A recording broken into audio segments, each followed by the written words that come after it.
قرآن کریم کې الله خپل نبی ته فرمایي زما نبی ما چې دا قرآن تا ته رالیږلی دی دا مې د څه دپاره رالیږلی لتنذر قوما ما انذر آباؤهم فهم غافلون. زما نبی دا قرآن دی دپاره چې هغه خلکو چې هغوی ته چا دین نه دی بیان کړی د دې قرآن هغه خلک چې غافله خلک دی د دې قرآن په واسطه باندې هغه خلک لږ راایښول غواړي. الله خپل نبی ته فرمایي زما نبی یاد ساته واصبر نفسك مع الذين يدعون ربهم بالغداة والعشي يريدون وجهه ولا تعد عيناك عنهم تريد زينة الحياة الدنيا ولا تطع من أغفلنا قلبه عن ذكرنا واتبع هواه. الله خپل نبی ته وایي زما نبی د هغه خلکو سره کښېنه چې هغه د رب د رضا سوچ کوي د الله د خوشحالولو سوچ لري. الله فرمایي هغه خلکو نه ډډه وکړه ولا تطع من اغفلنا قلبه عن ذکرنا.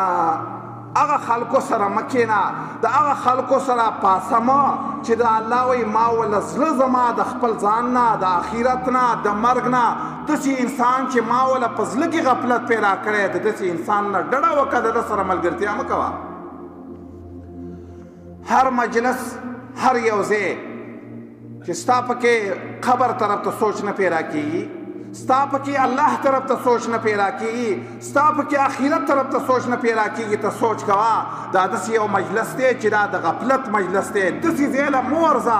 حدیث کې راځي محمد رسول الله فرمایي یو مجلس کې چې د الله تذکره نه کېده او ته پکې ناست وې لکه یو مردارې ته چې خلک راغونډ شوي او بیا ترې نه خواره شي د خلکو.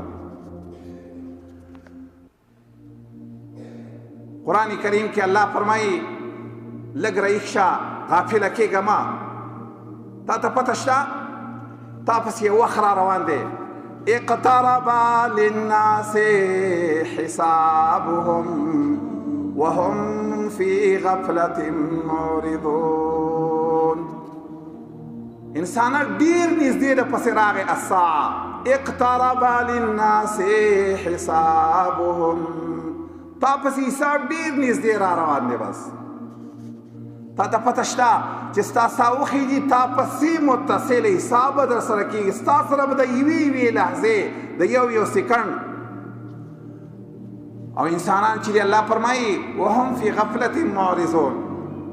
خلق غافله دي خلق په اعراض کې پراته دي د خلکو له سره دې خبرې ته سوچ هم نشته چې ګنې سبا ما پسې حساب را روان دی زه به خپل رب ته د وړې خبرې حساب او جواب ورکوم.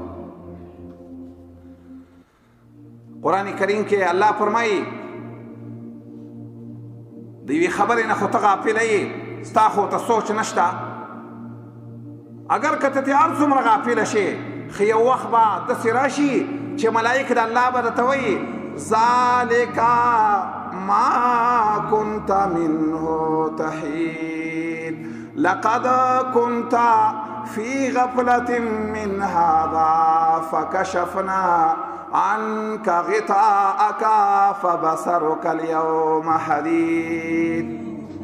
داسې وخت را روان دی وجاءت كل نفس معها سائق وشهيد. هر یو انسان دا هغه سره به یو کس به یو ملک به درپسې چې هغه به جهنم ته یا جنت ته به روان کړی یا میدان د قیامت ته به روان کړی او بل ملک به د باندې ګواهي کوي چې دا کارونه دې کړي وو. الله فرمایي چې د الله مخې له ورشي الله به درته وایي لقد كنت في غفلة من هذا تا ته د قیامت دا سوچ هم له سره نه و چې ګندسې به یو ځل زما مخې له راځې ما د نه هغه پرده درې کړه هغه ستا د غفلت پرده چې کومه وه هغه د ما فبصرک اليوم حدید ستا سترګې به اوس تا ته پته ولګي حقیقت به د باندې اوس کولاو شي چې کم حال دی اوس. دا غفلت رسول الله صلی الله علیه وسلم دا هغه ژوند زموږ دپاره یو ډېر ناشنا نمونه راوز. رسول الله به امت ته دا خبره بیا کوله یاد ساتئ مه غافله کېږئ اکثرو ذکر هازم اللذات الموت. هغه شی چې هغه ستا به ټول خوندونه ختم کړي د هغه نه مه غافله کېږه. مرګ درپسې را روان دی، ستا چې په دنیا کې څه مزې وي هغه به درنه ټولې پاتې شي. ګورې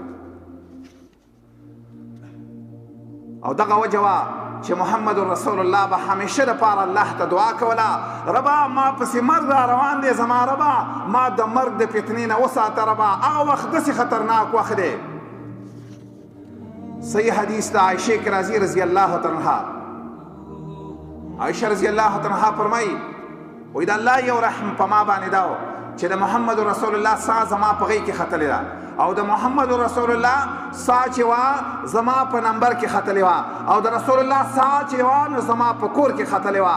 چې د محمد رسول الله آخري ساه ختلو نو اوبې راوړلې، په یو لوښي کې له چا اوبه راوړلې، او خپل لاس به یې په دې اوبو کې داسې ننایستو او په دې تندي باندې به یې د اوبه رااچلې، او دا جمله به یې د خولې نه ختله چې لا اله الا الله ان للموت سکرات.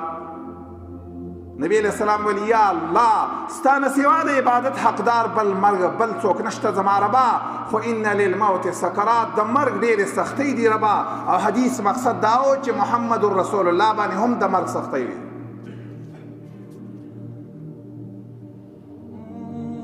حدیث کې راځي رسول الله به چې کله داسې مړی ولیدو اخرت به رایاد شو، سترګو نه به اوښکې روانې شولې. زوی و ډېر قدردان د رسول الله، ابراهیم نوم یې و رضی الله تعالی عنه. نبی علیہ السلام به کله کله د ده ملاقات لته یو ځای کې چاله ورکړی و چې هغه وله پای او شوده ورکوي. نبی علیہ الصلاة والسلام یې چې خواله لاړه ساه یې ختله د رسول الله د زوی. چې ویلیدو نو رسول الله صلی الله علیه وسلم سترګو نه اوښکې روانې شولې. عبدالرحمن رضی الله تعالی عنه ته ویل یا رسول الله ستا د سترګو نه اوښکې روانې دا څه دي؟ رسول الله ورته ویل ته څه خبرې دا څه حال دی؟ ان العین تدمع والقلب یحزن. سترګو نه مې اوښکې روانې دي او زړه مې خفه دی، ولا نقول الا ما یرضي ربنا. هغه خبره به کوم چې زما رب په هغې باندې خوشحالېږي او زما رب پې خوشحالېږي. هغه خبره خدا به ویل چې زما بچیه ابراهیمه ستا د دې مرګ او د هغه د وجې نه زه ډېر پریشان یم. عرض دا دی ورونو، نن دې خلکو کې داسې یو غفلته پیدا شوی دی په دې مسلمانانو کې. د الله عذاب د هر طرف نه شروع دی په مسلمانانو باندې. مسلمانان په مصیبتونو، په غمونو، په پریشانو کې اخته دي. مسلمانانو سره د سره دا فکر هم نشته، د سره د چا دې طرف ته توجه هم د سره نشته. ولې دا داسې کار ولې شوی دی؟ قرآن د دې وجه بیان کړې ده. الله په قرآن کې وایي سورت تکاثر کې الله وایي ستاسو نه چې مرګ هېر شوی دی، ستاسو چې قیامت ته سوچ نشته، ستاسو چې قرآن ته سوچ نشته، تاسو کې چې دا غفلت پیدا شوی دی. دې علت دا دی چې الهاکم التکاثر حتی زرتم المقابر. الله وایي ته که د قیامت نه غافله کړی، که د مرګ نه غافله کړی، که زما نه غافله کړی، که د الله د آیاتونو نه غافله کړی، ته د دنیا ډېروالي راخیستی. ستا شپه ورځ سوچ چې دی د دنیا په زیاتوالي کې دی، ستا نه د دې د وجې نه آخرت بیخي هېر شوی دی. خلکو کې صرف سوچ. الله کله داسې وایي کلا بل تحبون العاجله وتذرون الاخره. الله فرمایي کلا بل تحبون العاجله. ستا د دنیا سره مینه ده، تا آخرت بیخي پرېښودی دی. د دې د وجې نه ستا رب ته سره توجه نشته، ستا د مرګ دپاره د تیاري دپاره هېڅ سوچ هم نشته. کله الله داسې وایي ان هؤلاء يحبون العاجله ويذرون وراءهم يوما ثقيلا. الله فرمایي د دې نږدې عاجلې سره د ډېره مینه ده او درنه ورځ د پسې را روانه ده. هغه یې د سره په ذهن کې هم نه راځي چې یو ځل به خپل رب ته مخې ته ولاړ وي. جمال الوجود بذكر الإله وتصفو الحياة